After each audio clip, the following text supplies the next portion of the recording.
Tila gulat na gulat si Idol Moto nang muli niyang makita si Pacboy. At hindi ito makapaniwala na kasama pala ito sa Mindanao.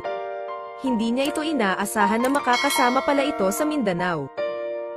Makikita sa mukha ni Pacboy ang saya. Ito ang simula ng kanyang buhay para maging masaya. Kailangan kong bumangon ulit para sa mga nagmamahal sa akin. Makikita sa mukha ni Idol Moto ang sobrang saya na makasama niya ulit si Pacboy.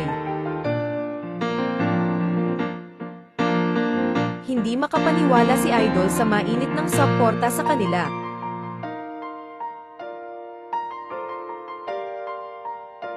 Ito na ba ang simula ng Pacmoto Love Team? At dito bumuhos ang emotional ni Pacboy dahil sa dami ng mga sumuporta sa kanila. Maraming salamat sa inyong panonood.